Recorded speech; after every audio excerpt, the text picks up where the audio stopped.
Welcome, Tiny Hands, Big Dreams. All right, today we have an About Us.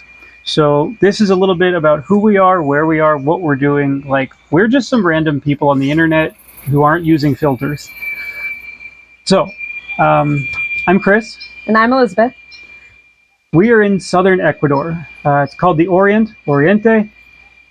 We are in the mountains above the Amazon jungle. It's a little bit different than your typical homesteading. So why we chose here? Why we chose here is interesting because we are near the equator, because we are at altitude, we have a relatively comfortable temperature year-round. We don't have a real winter. We sort of have a spring-summer thing that lasts year-round with periods where the rain is slightly more and slightly less. It's different than what we grew up with in the Northern Hemisphere. There are no very dramatic or drastic seasons. There's no freezing. There's no snow to deal with, which is definitely different than what I grew up with. But it means that, while I'm watching everyone in North America deal with freezing water for their animals and snow and all sorts of issues, we're just sitting here outside in our shorts. Yeah, so it's kind of lovely. Most days are in the 70s or 80s. Hot days have us into the high 90s. Nights are pretty much always in the 60s, low 60s, high 60s if it's real warm, which works out. We live in tents at the moment. We're working on a house. I promise we are. We'll get to that video. Until then, we have 3 lovely tents. We have plastic draped over them. We have them on some decks we built. We've decided to explore the concept of off-grid luxury. Now, that takes time, and we're not there yet. It'll take us a few years. So, as a crutch to get us through certain things, there was a bit of a structure. That's this thing that's kind of here, and I call it a structure. It will fall down one day. It's not super well built. If there's an earthquake, we run. And we do get the occasional earthquake, but nothing so far that has caused any damage whatsoever. It's just enough to be like, no, the bananas that are hanging they're swaying. Oh, maybe we should leave. Yeah. And that's about it. That's it. But the weather's lovely, so you can live in a tent here year-round, and all you need is bug protection. And it's actually kind of lovely, not the issue. Now, people talk about off-grid. It has to be a hardship. It has to be tough. It has to be all these things. We don't believe that. She had very specific requirements of, look, I need at least a few things for this adventure. Well, I think it's important. I tell other people it's important to know what matters to you, what your priorities are. And you could be super uncomfortable, and life is going to be harder. It's going to be harder to push forward on projects, to make progress, to enjoy life. You can do it, but I don't really think it's the best way to go about doing off-grid. There's no way you're going to go out and work all day and try to build things and stress your body out and then have to poop in a bucket and take a shower with... Out of a bucket. Hopefully a different one. Hopefully a different bucket. So she's like, look, I need a working functional toilet. I need hot showers in a kitchen. Yeah. All right, I got this. So we took the structure. We put fabric and screen walls around the bottom. It's like a plastic woven fabric, so it's semi-waterproof. Not really waterproof, but slightly. It's like a tarp if you didn't have the plastic covering on it. And then we stapled screen to it, so we have a full screen sort of enclosure. It's sort of like a hard tent. We put a kitchen in it. We have a big, beautiful commercial fridge. We have a freezer. We have a stainless steel sink counter thing. We brought folding tables. A full stove and oven. Full stove oven. We also brought things like our grain mill, which is a lovely piece of equipment. We brought a meat grinder. We brought Cuisinart. Sausage stuffer.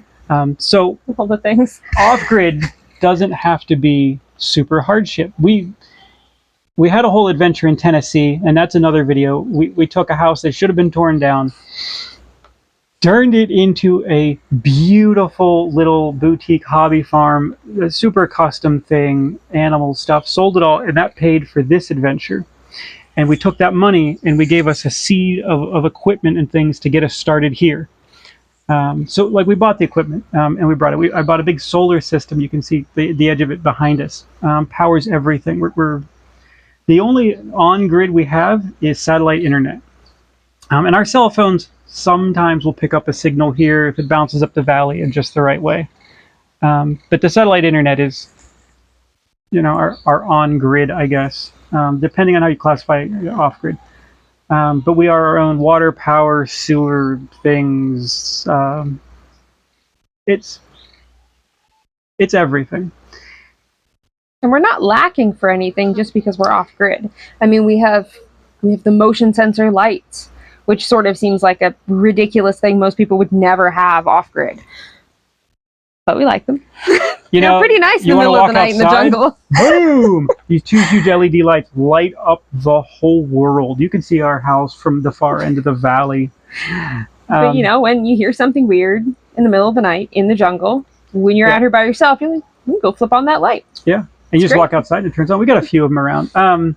Not normal bits. Now we get into I have another video where we process some coffee.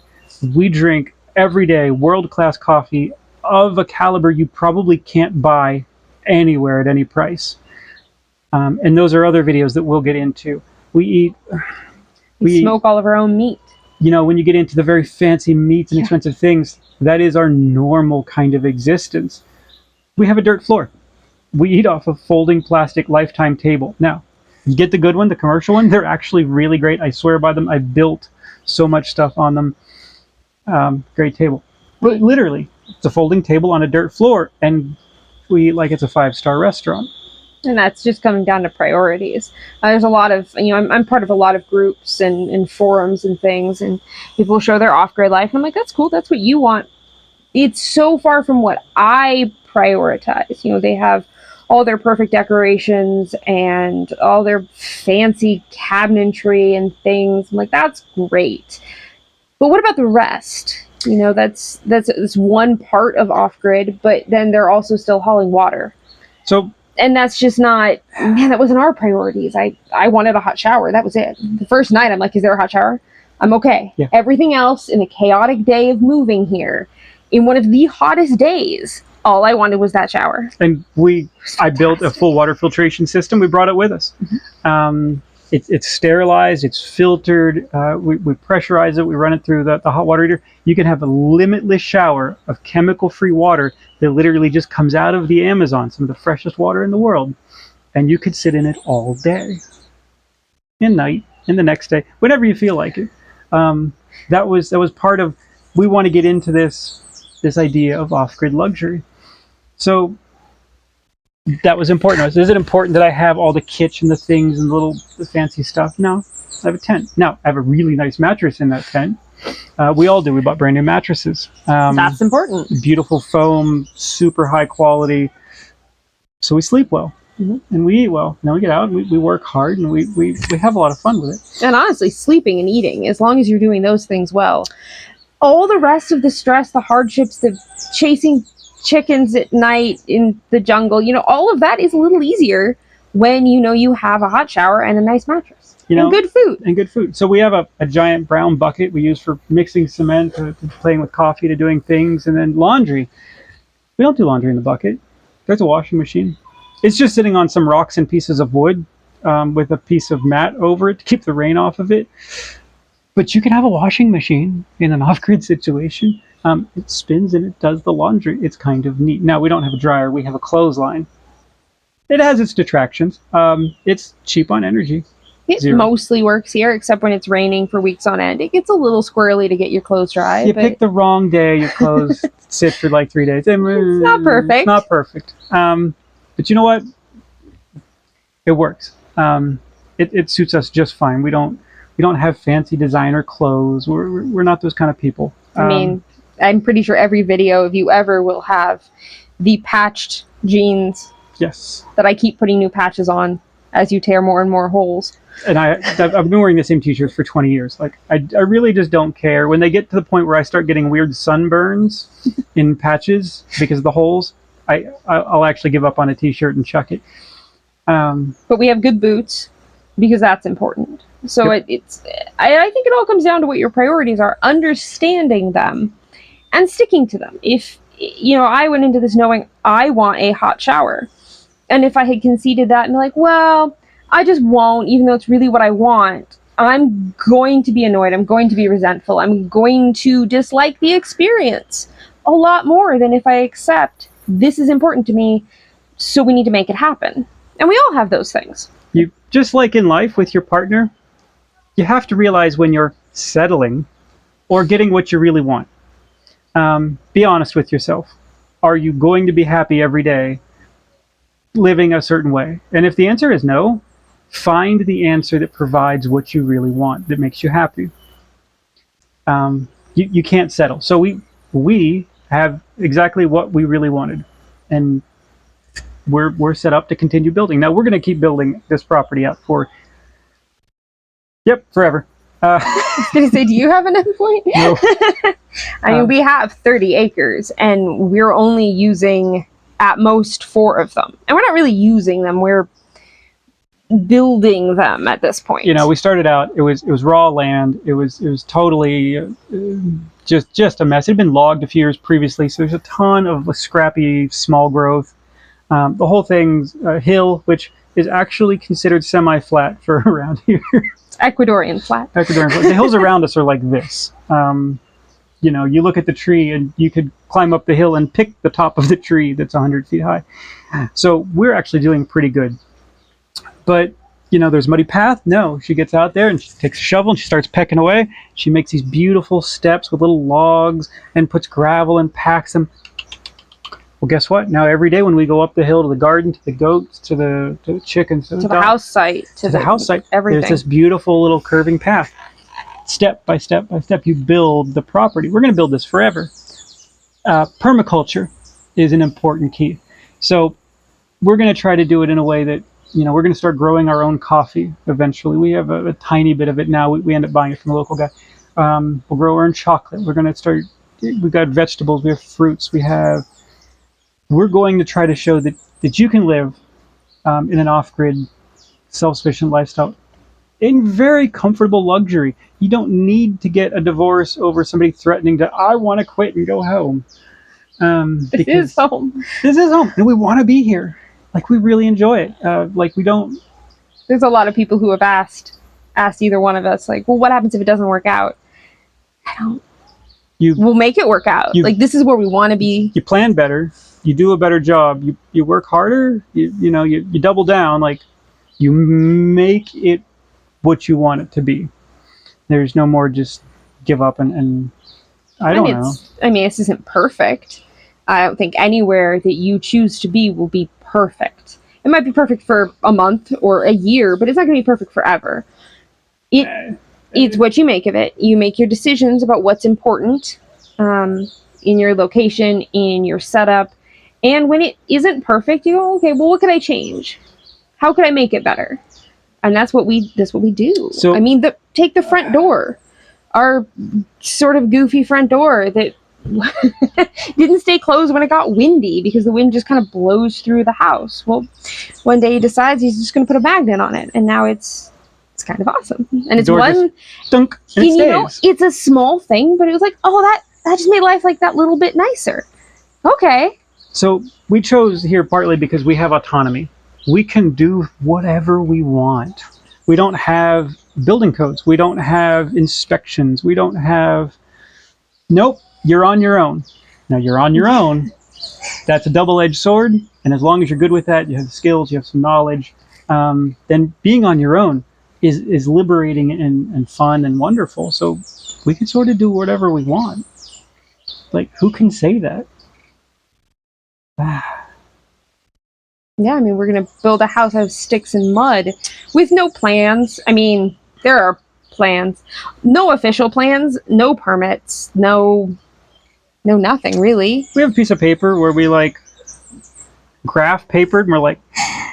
Now, that being said, I've done that my whole life. I've built equipment, I've built businesses, I've done all sorts of things, and I've been asked to show, where's your blueprints, your plans, your calculations, and I show them a napkin with the sketch on it that you can't tell if it's a person or a Christmas present. And they're like, what is that? And I'm like, well, that's for that piece of equipment that I spent $250,000 building. It works out. I do a good job, and it does work. So what? But here you're able to do that and no one questions you. We decided to, like, we're going to start with our first house right up here on this hill, and then the final house is going to be on the far side of the property. So we're like, well, we need a retaining wall. Okay, so we look up, how do you engineer a retaining wall? Cool. So I've never built one before. Let's figure it out. So we spend some time figuring out, and then we go and do it. People have seen it, and they're like, that's pretty nice. That's a solid retaining wall. I'm like, it should work, you know? It's not the prettiest in the world, but it was me, it was her, it was Eli. There's three of us here. It's whatever we build is for us forever. It's for our family. Nobody gets to take it away. We own the land outright. We have no debt. Which is something that I think I at least take it for granted. That I think sometimes I forget, no, we own this. People say they own property. And I'm like, well, I get it, you own it, but you're still paying for it.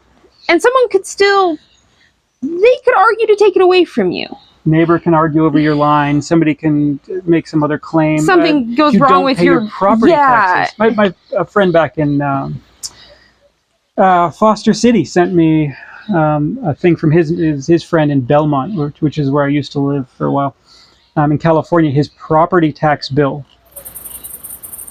I'm sorry, how much? And that was an old valuation. That wasn't current value. And it's $1,000 a month equivalent, or $1,500 a month. It's this crazy amount of money. You don't pay your property tax, they do foreclose on your property. Here, I don't know. I gave them a 20. They gave me change, and then that was for a whole year. That's for the whole year. And then, like, I paid for, like, there was a fireman thing, $1 or $2, and they gave me change back. So after a 20, I'm still holding enough change to buy lunch. That's it for the year. Yep. And no one's gonna come take it. There's no. We own this, and that's something that I don't think a lot of people get to experience, at least in the States, that they get to actually outright own their property before they die. It's true. Because most people end up paying off their property for most of their life. Yeah. And there's always kind of that. There's always a mortgage. There's always things. There's always insurances. There's stuff. We have nothing. And that's a big part of our decision. Our monthly bill is what we need to survive. We have to still buy food. We're not self-sufficient yet. Our cell phone bills, $7 a piece. I think our internet is probably the biggest expense. And you know, we questioned it. Do we really want to spend that? Do we? But when you look, going without the internet, like, let's just. And we did for a while, and it was something kind of nice about it. That no, you're not just going to sit and watch a video. You're going to read a book, go do something. But a lot of it came down to we need to be able to research things sometimes. We don't know what we're doing. It might look like we do, it might not, I'm not sure. We need to be able to research things. There's parts of it we know, but a lot of times we're like, how do we grow this vegetable we've never heard of? Like the Chote. Oh yeah, the Chote. Here's a baby one. There's a bigger one over there. They get about this big. They're delicious. I'd never heard of them in my life. I had seen them in the markets, and as much as I like food, I was scared of them. Like, I don't know what this is. I don't know what to do with it. We see a lot of weird stuff in the local market. People drag it up out of the Amazon jungle, you know, or the forest somewhere, and we just look at it like, can you eat that, or would that kill you? Like, we don't know. We're just the silly gringos in the market. But finally, I looked it up, and I'm like, oh, well, I'll give it a shot. And turns out we love it. So we grow it. And without being able to look it up, I'm not sure I would have ever picked it up. That would be Toby. Toby is our alarm system. If you get within a kilometer of our house, whether you're an animal, vegetable, mineral person, or vehicle, Toby lets us know. He doesn't always know what he's letting us know about. No, but there's different barks for somebody's coming up the road, or there's an animal and poop off, like just okay, that's his go away bark. I mean, he did it the other night, and I knew, like, I'm gonna go put the ducks away. I don't know what it is, but Toby told me, and the ducks knew. All the animals know if Toby barks, you pay attention. All their heads go up. So our animals, part of homestead sufficiency is systems of permanence that provide for the sustenance of your family. That includes meat. We do not only envision a fruit forest, as some people have. We have pigs. We have had now a generation of pigs. We have piglets. They're They're a lot of fun. We have goats, provide us goat milk to make cheeses. We have ducks for eggs and for meat. We have chickens for annoying us. Okay, eventually they'll be useful, I promise. They're not the smartest of chickens. But they're what they are. We love them sometimes. Sometimes. And we plan to add more. We're hatching, I don't know how many ducks right now, and a few chickens. Which should hopefully then provide us more eggs, but also a lot more meat. We're just, it takes time to build those systems. We're still a ways off. So we look at the smallest animals and we're like, well, they're the quickest to grow. So we'll do those.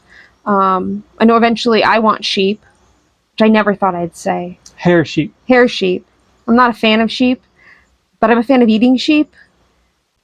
So we're going to go with that. The hair sheep are kind of delicious. And when you look at, we eat a lot of pork, but I do like red meat. And while I like beef, I have absolutely no interest in raising cows. Not any bit of interest. So also, we may purchase from neighbors, but I'm not going to raise them myself. Yeah, we'd have to clear a ton more land to hold the cows. But then you get into also, if you're going to do a closed system with breeding, I'm not going to have a bull. There's no way. I'm not now you're interested. into multiple cows. And that's a lot of work. So there's what you want. And then at some point, there's also the distinction of, while we're going to achieve all these things, there's going to be a hot tub. There were promises. Yeah. There's going to be a beautiful porch, screened porch, so we can just sit and relax and hang out and just watch. You should see, we'll put some pictures up, the view that is out here. It is spectacular. It is absolutely just, you can just sit and marvel, and you just look up this valley, that valley, over this mountain, and it is gorgeous. And you watch birds go by, and you're like... We have the weirdest, most interesting selection of birds. We have toucans. The little ones. Yeah, aracari. Aracari. There's these the yellowtail birds that are up here, which are crested orpandola. The kid is incredibly interested in the birds, so we know all the names of all the birds. You just have to ask the kid. He knows where all of them are, where they live, where they're not. They make the craziest noises. They sound like some old 1960s space movie where they're having a battle. I think it's a bird. It's a bird. Bird.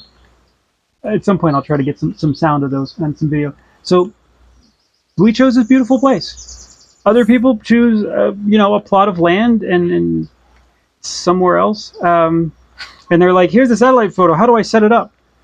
You set it up however you want. Yep. Well, what animal should I get? You should get whatever makes you happy and works for your family. And you should get what works for your land. And that's a lot of things people, I think, really miss, especially on the animals. Or even on how they build their house. If you have flat land in... Where's flat? Wyoming? Sure. Somewhere flat. I see lots of people, I'm like, well, that's easy. You can do whatever you want there. It's flat. The most that's going to happen is it might flood if you're in somewhere that floods because it's flat. Here it floods, but it leaves at least. We're on a hill. It goes down. It floods down. But here, we are working with the land.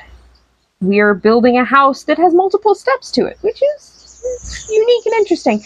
Multiple steps as in elevation. So we built the retaining wall, and that gets us like 5 feet on the low end. But, then it goes across. Well, the land keeps going up. So then the house has to have a couple of steps right through the middle of it. So we have a bit of a split level. And then you get to the bedrooms, and they're all up a sort few of more different steps. But we're making it work. That's what worked with that piece of land. And same with animals. I mean, we're challenged with the pigs right now that because it has been exceptionally wet here for the season. The El Nino is apparently they're destroying the land very quickly on a hill, which means honestly just a mess. Interestingly, they've taken a hill that goes like this and they've stepped it. And I'm looking at it going, you've taken this and you've actually leveled it, flattened it and around a hill. And I went, I can use that for a road. And for the future house site. Pig excavators. We're going to use them instead of trying to fight against their nature. Yeah, their new fence line is actually going to follow our driveway. so that they literally like will cut it down a couple of feet, and they'll cut it down like 3 feet and flatten it out. I'm like, that's just big enough for a driveway. They'll do all the flattening, the cleaning, the thing, get it down to where it's solid, and I'll just come in with gravel after we move into a new area. And they'll pull out all the stumps. They'll do it anyway, so we might as well use them. Yep. We use the goats in the same way. We push the edge of the jungle with the goats, and they clear and they eat. It grows back so fast. It just sort of like appears everywhere, and you're like, Yep. put a goat, and Yep. the goat eats it down a bit. Yep. So that's what we're doing here. We're going to put out a ton of videos, maybe 1-2 a week, something like that. Some longer, some shorter, about all of the different parts of it.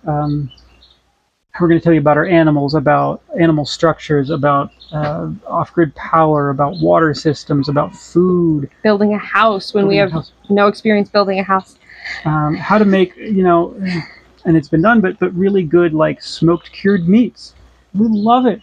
Cheese. I've dabbled in it, but I'm still learning, and I hope to eventually get good at it. So I built a couple years ago a charcuterie board. Yep. Big, beautiful, lovely expanse of multicolored beech wood, because we love charcuterie boards. It's a holiday thing for us, but we like to make all of it ourselves. We don't just go buy little things from the deli. Oh, no. Everything on that board, ideally, is made by us. And well, that's the goal.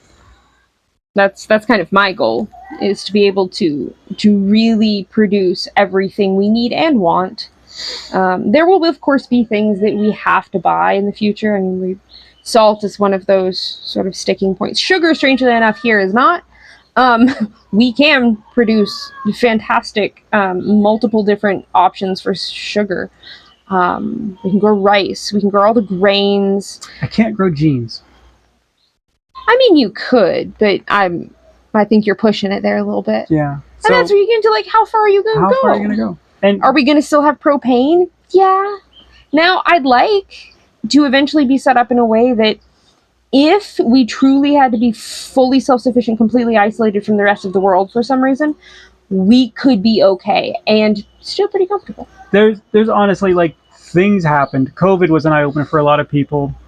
I guess I had that mindset before then, but all of a sudden things just disappear and everyone, freaked out. And I'm like, that's why we had it in our Tennessee house, which is its own video, the Tennessee Project. Series? I don't know. Series. Oh my gosh.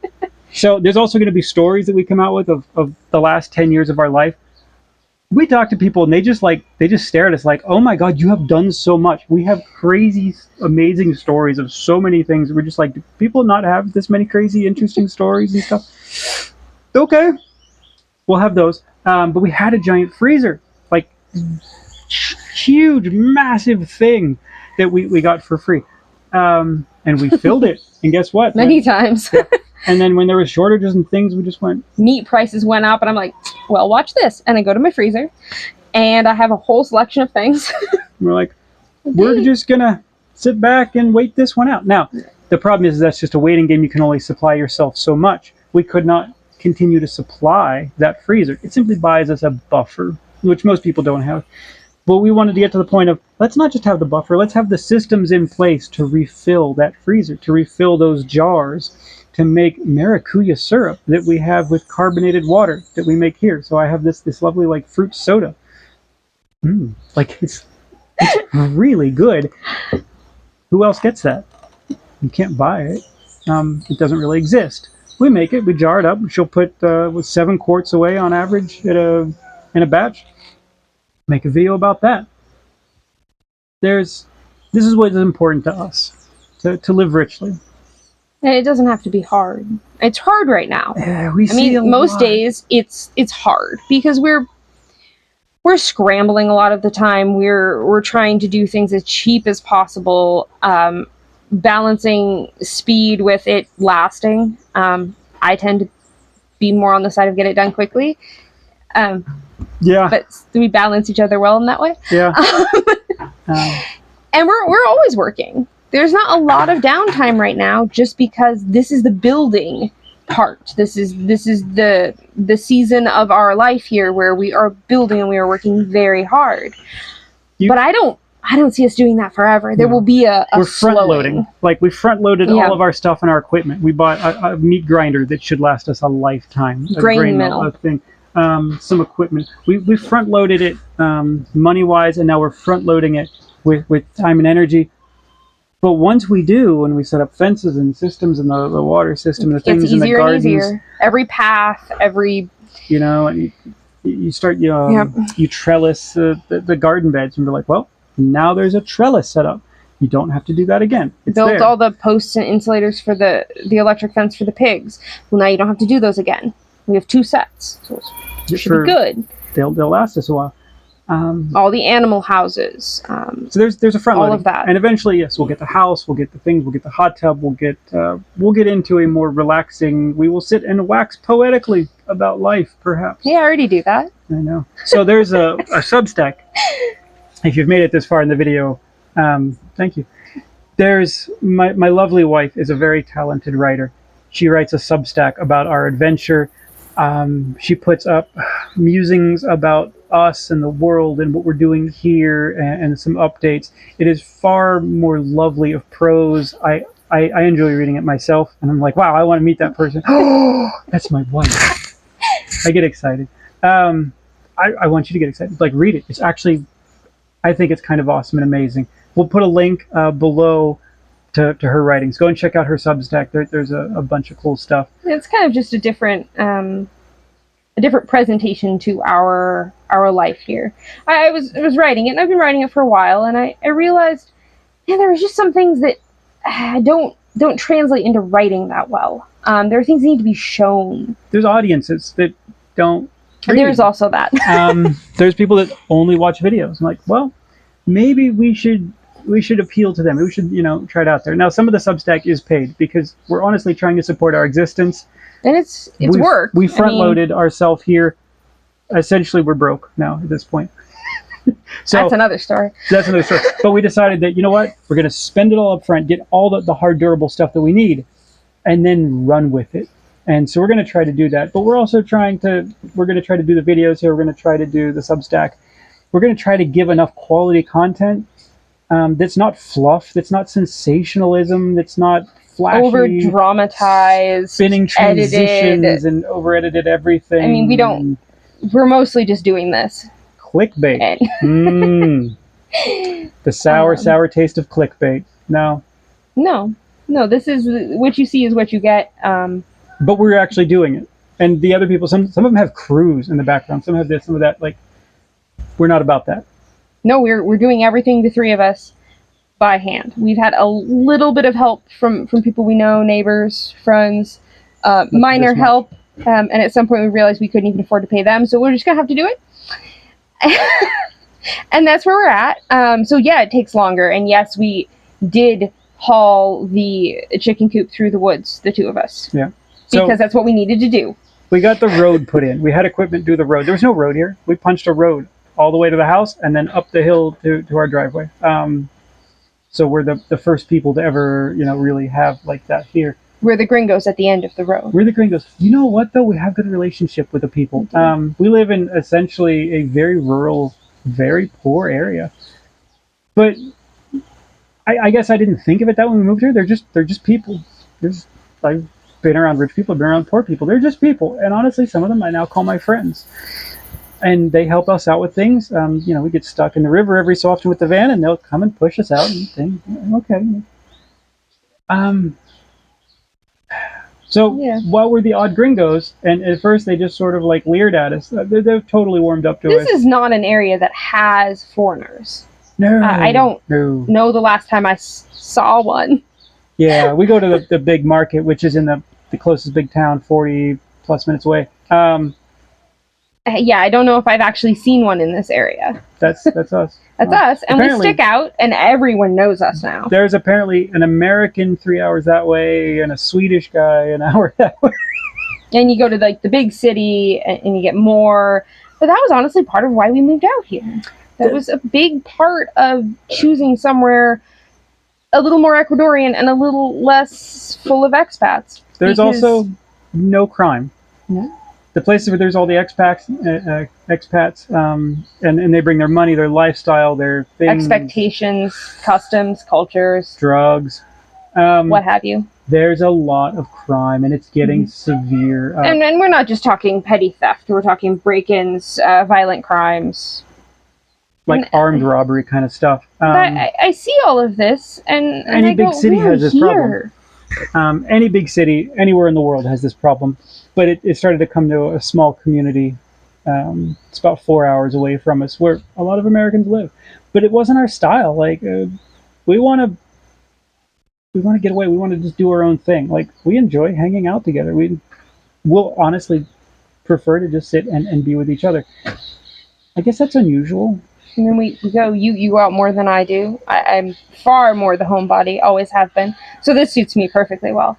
But, we go to the Sunday market and we get our fix of interacting with people and locals, and it's all rather enjoyable and friendly, and we have good interactions with people now. Now that we've kind of settled in, we've been here over a year now. So we're at about a year on this property. We've settled in. We're going to do a walkthrough. We're going to show you where the house is going, show you the animal stuff. We're going to start showing you like all the pieces and facets of where we are. Yeah. And then all the things to come in the future. So much to come. So much to come. This is just the beginning. Someday there will be walls to our house. I very much enjoy the open. I'll walk to the edge. There's no railing. There's one on this side, but there's not on that side. Like, you can just walk off the edge of the floor. And there's not a lot of like safety regulations in this country. And I look out over this expanse of the valley that just mountains go up, the valley goes down, and it's just, wow. It's just humbling and beautiful. I don't know about the walls. You say that until the mosquitoes come at night, and then you're all about the walls. We'll have some areas that have walls. Yeah, we'll get there. Yeah. Well, so that's the About Us. I hope you hang out for the adventure. And please check out the Substack. There's some wonderful writings in there. It's enjoyable stuff. I guess we'll see you soon.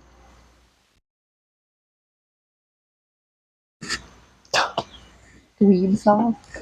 We talk too much. We talk too much.